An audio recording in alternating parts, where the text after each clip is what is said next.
pack on their back.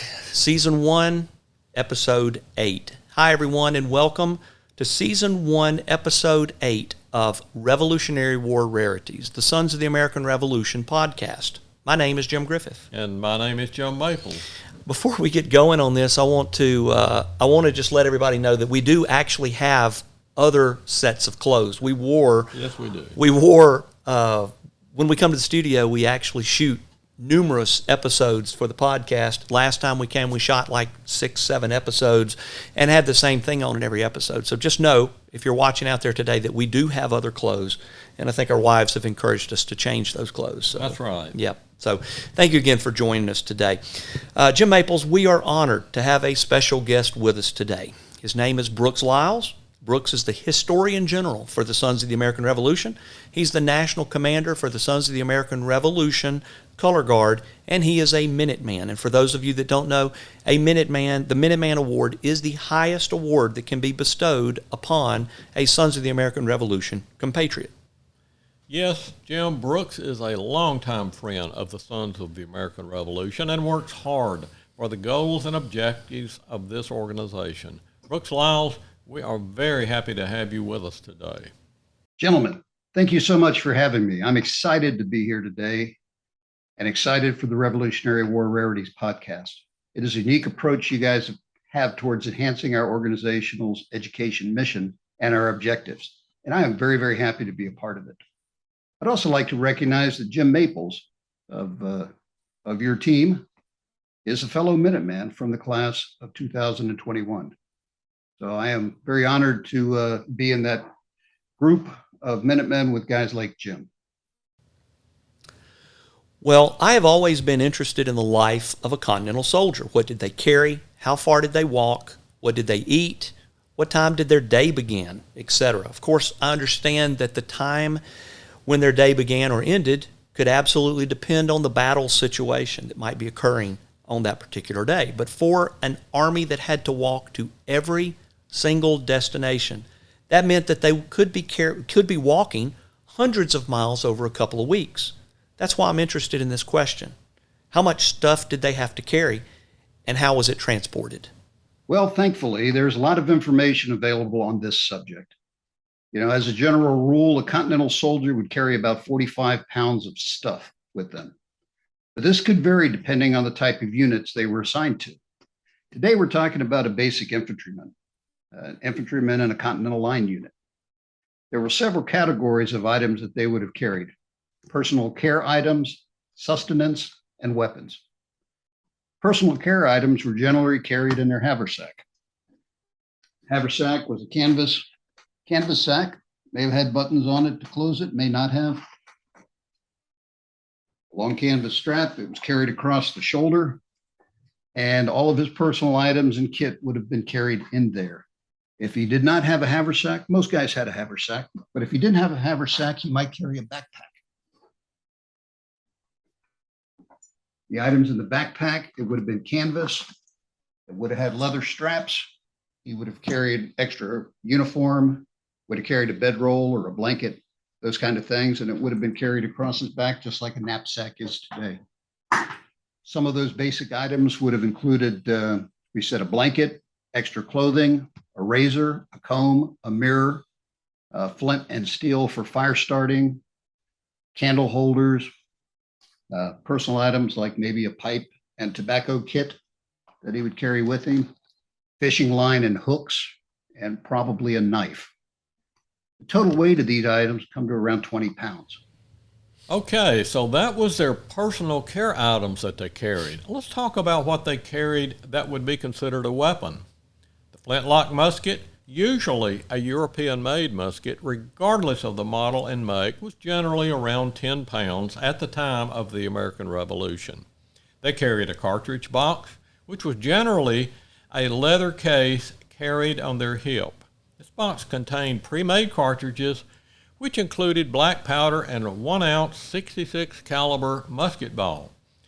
A cartridge box could carry about 36 cartridges. Fully loaded, the cartridge box would weigh another 10 pounds. Then he carried a bayonet that weighed about another pound. On occasion, some soldiers might also carry a pistol, enabling them to get off more shots before they had to reload. And that's not all.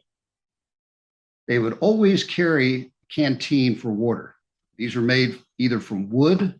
This is an example of a wooden canteen, wooden plug and a canvas strap, or possibly out of tin. Tin on a wooden string, you carry it over your shoulder. And depending on the size and the quantity of water they carried, that could weigh up to an additional 2 pounds. And finally, there were other items the soldier might carry, such as an axe, hatchet, shovels, cooking pots, pans, any leftover food items from the previous day. Regardless, the average weight carried each day ended up being about 45 pounds, could reach 50 pounds or more from time to time. According to a study performed by Alex Burns, it is estimated that the Continental soldier hiked nearly 15 miles per day. And remember, that wasn't hiking down asphalt roads. That was through woods, up and down mountains, crossing rivers and creeks, etc., all while carrying 45 to 50 pounds on their backs. Can you imagine how tired you would be at the end of a day of just hiking? Now, throw in a battle where you're fighting for your life, and I would have to imagine that you would be at the point of exhaustion. Well, Jim, we also have to remember that there were frequent shortages of supplies for the soldiers. It is a known fact that many soldiers would completely wear out their shoes and be left hiking barefoot. Now think about hiking 15 miles in a day while barefoot. And remember, once they reached their destination, they still had to set up their camp for the night. The people that didn't have shoes would frequently go into winter encampment still with no shoes. There were generally several months of a break during the winter, so thankfully the soldiers would not have to be hiking long distances barefoot. However, they were still training. Winter was not considered downtime, but rather a major time for training. You know, the average weight of Continental soldiers believed to be around 148 pounds, and the average height was somewhere between 5'5" and 5'6" tall. There's really no surprise based on the amount of, shall we call it, exercise they got and the quality of camp food. George Washington, who was a big man for the day, weighed around 175 pounds, but was also 6 feet 2 tall, which was taller than most people at the time and certainly taller than the average soldier. There were roughly 25,000 Continentals that died during the Revolutionary War. However, it's estimated that approximately 17,000 of those died from disease, first being killed in battle. The three most common diseases that were suffered by soldiers of the American Revolution were smallpox, malaria, and dysentery. Smallpox initially carried a mortality rate of approximately 30%. After George Washington's inoculation program, the mortality rate of smallpox dropped to between 1% and 2%. Malaria was common in the southernmost campaigns, but was treatable with cinchona bark, which contains quinine, is very effective against malaria. Finally, there's dysentery. Dysentery is caused by bacteria, but it was not fully understood at that time. Dysentery resulted in severe stomach issues, fever, weight loss, nausea, etc. Okay, Jim Maples, it is trivia time. Are you ready? Indeed, let's go. All right, question number 1. We've talked about a lot of stuff today, but we haven't talked about what they ate. So, Jim Maples, what did they eat? Well, Jim, soldiers' daily rations included meat, beef or pork, bread, which was often hardtack, dry beans or peas, and a gill of rum or beer. Alcohol was provided as an additive for water to kill bacteria. However, frequently the soldiers did not receive their allotment due to supply shortages. They were frequently provided with food that had been preserved with salt or by drying. Milk, turnips, potatoes, onions, and fish might also appear on the menu, depending on the availability of those items. Soldiers might also hunt various game, as well as gather wild berries. Okay, so what was the enlistment period for the Revolutionary War? Well, Jim, enlistment periods varied. Initially, the enlistment period was 6 months to a year. However, that changed later in the war and ended up being for a period of 3 years or the duration of the conflict. And so it goes. The challenges faced by the Continental soldiers were excessive. They were fighting a superior army with more supplies, better weapons, more food. Disease was rampant and medical solutions were minimal. Physical demands were unbelievable. But these soldiers and their leaders wanted liberty more than they wanted creature comforts. So they fought, they walked and fought, and then they walked some more. And when the war was over, they walked home, many of them without getting paid.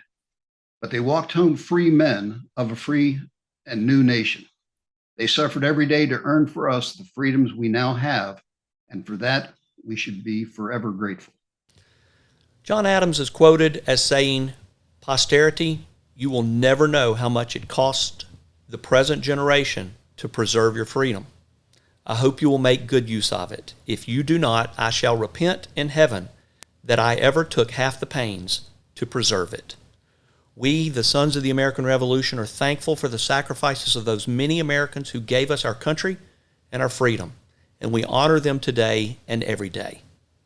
Brooks Lyles, we are thankful for you being a part of Revolutionary War Rarities. Thank you for your support. Thank you for helping to expand our footprint, and thank you for all that you do for the National Society, Sons of the American Revolution. Thank you, gentlemen. I've had a great time today, and I would love to join you again for another episode of Revolutionary War Rarities. Thank you so much. You're always welcome here, Brooks. I'm Jim Griffith. And I'm Jim Maples, and we thank you for joining us today. And please be sure to join us for the next episode of Revolutionary War Rarities Podcast. This has been a production of the National Society, Sons of the American Revolution, www.sar.org.